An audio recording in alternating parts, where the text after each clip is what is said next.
যদি কেউ স্বামীর কথা না শুনে ওই ক্ষেত্রে স্বামীর করণীয় কি?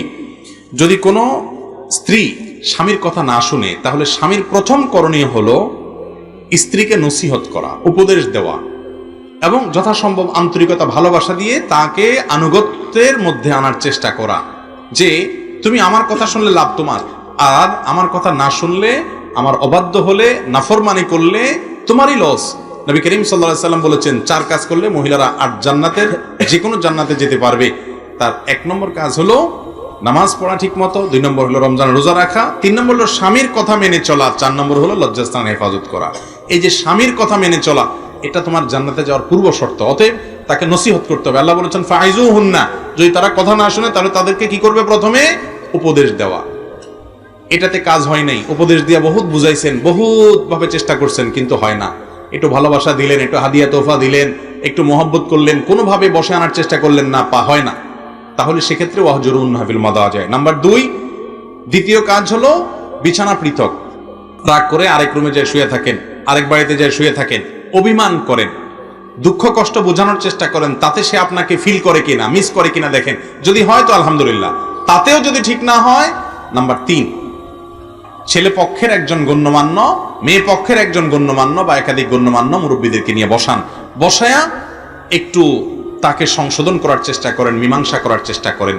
তাতে যদি হয়ে যায় আলহামদুলিল্লাহ ভালো, যদি তাতেও না হয় আর মনে হয় যে না, এটা সোজা করার কোনো রাস্তা নাই, আমার বাকি জীবন এইভাবেই যাবে, তাহলে আপনি যদি সবর করে তার সাথে জীবন যাপন করতে পারেন, সবরের কারণে আল্লাহ তাআলা আপনাকে সওয়াব দিবেন, ধৈর্য ধারণ করলেন।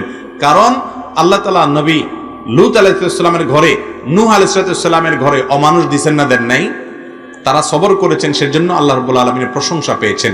আপনি আপনার স্ত্রী অমানুষ হলে, কোনোভাবে সংশোধন হয় নাই, তারপরে যদি আপনি সবর করেন আল্লাহর কাছে জান্নাত পাবেন। আর যদি মনে হয় না এই এত বেশি খারাপ যে এর খারাপের মাত্রা এরকম যে আমার সন্তান সন্ততি যা হবে সবগুলোরে খারাপ করবে সে, এরকম আশঙ্কা যদি তৈরি হয়, অথবা আপনি নিজেও সবর করতে পারেন না, এত উল্টাপাল্টা করে যে কখন কি ঘটে যায়, তাহলে সেক্ষেত্রে বিচ্ছেদের চিন্তা করতে পারেন। বিচ্ছেদের চিন্তা করলে হুট করে বিসমিল্লাহ বলে তালাক মেরে দিলেন, সে কাজ হবে না।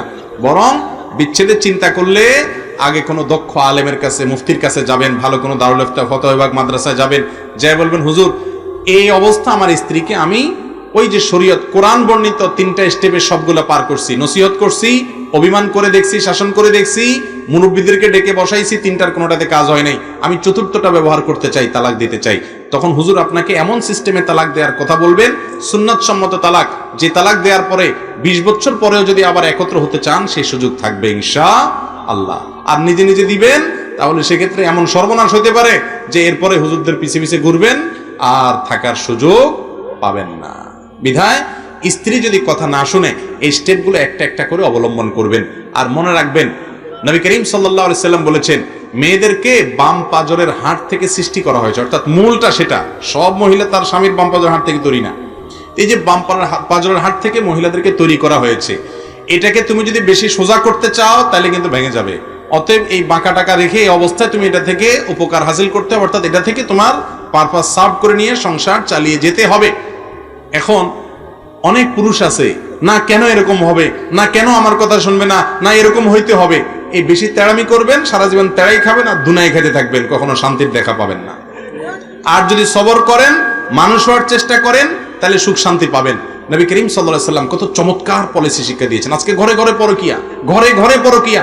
পুরুষ ফেসবুকে অন্য মেয়ের সাথে ইরিশ পিরিশ করতেছে, অন্য মেয়ের ছবি দেখে মজা নিচ্ছে, মহিলা অন্য ছেলের সাথে আকাম কুকাম করতেছে, অথবা খারাপ সম্পর্কে জড়িত হচ্ছে। আর কিছু না হোক, অন্তত দেখে চোখের জেনা করতেছে, তার স্বামীকে রেখে অন্যকে পেয়ে সুখ পাওয়ার অপচেষ্টায় সে লিপ্ত আছে। কেন এগুলো হয়েছে? এর মৌলিক 2টা কারণ। এক, নিজের ঘরে যে শান্তিটা আছে এটাতে সে শান্তি পাচ্ছে না।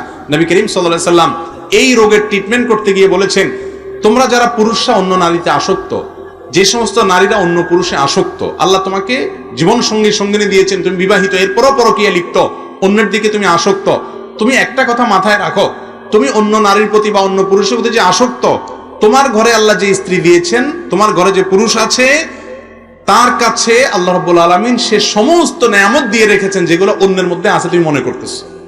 ইবলিস তোমাকে ফুসলাবে, আরে দুধ তোর ঘরেরটা কি, এটা কোন একটা মানুষ হলো, দেখ ওইটা হলো আসল, এটা ইবলিস বলবে। প্রকৃত অর্থে দুজনের মধ্যে কোনো পার্থক্য, যত অপশন আল্লাহ তাআলা তোমার ঘরেরটা দিয়েছে, বাহিরটা তো সেটা। বিশেষ সুখ আল্লাহ তাআলা কোথাও ওইভাবে দেন নাই যেভাবে তোমাকে শয়তান বুঝায়। এই জন্য ওই যা পেয়েছো সেটা পেয়ে সন্তুষ্ট হওয়ার চেষ্টা করো। নাম্বার 2, পরকীয়া হয় কি কারণে? এর একটা বড় কারণ হলো, না আমার ঘরেরটা এই ত্রুটি আছে, অন্যের মধ্যে এই ত্রুটিটা নাই, এ দেখতে সুন্দর না সে দেখতে সুন্দর, এ লম্বা না সে লম্বা, এটা সেটা, এগুলো শয়তান বাইর করে দেয়। মানুষ রূপী কিছু ইবলিস আছে, তারাও বলে, মহিলার কাছে যায় ফুসলে বলে, ভাবি এটা কোনো কথা? এ অমানুষের সাথে আপনি জীবন কাটাতেছেন, আপনার মতো মেয়ে এত সুন্দর রূপে গুণে শিক্ষা পড়ালেখায় আপনার বাপের বাড়ির যে পরিচয় বংশ, মাশাআল্লাহ, আপনি এটা রাজপুত্র পাওয়ার কথা, আহারে জীবনটা আপনার তেজপাতা হয়ে গেছে ভাবি। এরকম বলে কি বলে না? যে মানুষগুলা এটা এসে বলে আপনার কাছে, হো বোন, বুঝবেন যে শয়তানের রূপ ধরে আসছে, সাক্ষাৎ ইবলিস নামে আসছে। একইভাবে আপনি পুরুষ মানুষ, আপনাকে অনেক মেয়েরা বলবে যে ভাই ভাবি সে আপনার সাথে আসলে মানায় না ভাই, বলে কি বলে না অনেক মানুষ? ওইটাও বুঝবেন যে ইবলিসের রূপ ধরে আসছে, মানুষের রূপ ধরে ইবলিস আসছে। কেন জানেন? কারণ নবী করিম সাল্লাল্লাহু আলাইহি ওয়াসাল্লাম বলেছেন, তোমার জীবন সঙ্গী স্বামী হোক আর স্ত্রী হোক, তার যদি কিছু ত্রুটি দেখো তুমি সাথে সাথে তুমি চিন্তা করবা তার ভালো গুণ কি আছে। আল্লাহ তাআলা এমন একজন মানুষ পৃথিবীতে সৃষ্টি করেন নাই যার মধ্যে কিচ্ছু ভালো নাই, একটা না একটা ভালো গুণ অবশ্যই, ইউনিকনেস আছে, ইউনিকনেস, তার মধ্যে একটা ভিন্ন গুণ আছে যেটা অন্যদের মধ্যে নাই। আপনার বউয়ের হয়তো রান্নাটা খুব ভালো, হয়তো সব রান্না ভালো না, মাশাআল্লাহ পায়েসটা মহিলা খুব ভালো করে করতে পারে, আর কিছু না পারে মাশাআল্লাহ সে শারীরিকভাবে সেবাটা ভালো দিতে পারে, মাশাআল্লাহ অন্য কোনো গুণ না থাকলে কি হবে, তার রূপ গুণটা ভালো, রূপটা ভালো, অন্য কোনো গুণ নাই, মাশাআল্লাহ সে করে বেকুব শেকুব না, পড়ালেখা আছে, কোনো না কোনো একটা ভালো গুণ অবশ্যই আছে। একজন ভালো পুরুষ তার স্ত্রীর ভালো গুণটা তালাশ করে, একজন ভালো মহিলা তার স্বামীর ভালো গুণটা তালাশ করে। আর ইবলিস আপনাকে শুধু খারাপ গুলা দেখাবে, যত ভালো গুলা দেখবেন মহব্বত ভালোবাসা বাড়বে, তাকওয়া মজবুত হবে, যত খারাপ গুণ দেখবেন তত বেশি পরকীয়ার দিকে যাবেন, পরকীয়া করে আরেকটার সাথে আকাম কুকাম করে হয়তো বিয়েও করে ফেললেন, সেটাও রেখে আবার আরেক জায়গায় দৌড় দিবেন। এই যে দেখেন না, বিভিন্ন যারা আপনাদেরকে প্রেম ভালোবাসার ট্রেনিং দেওয়ায় তাদের 5 নম্বর বিয়ে হয়, 4 নম্বর বিয়ে হয়, এত সুখ, সুখের চোটে 4টার সংসার করা শেষ, 5 নম্বরটা এসে ধরে। আবার আমাদের মতো বেকুব আবাল পাবলিক এদেরকে নিয়ে আবার লাফাইও আমরা, ঠিক না? দেখেন 5টা 6টা বিয়ে হয়, তার মানে কি কয়দিন পর পর ভাঙে, মেড ইন চায়না, ঠিক না? কয়দিন পর পর ভাঙে।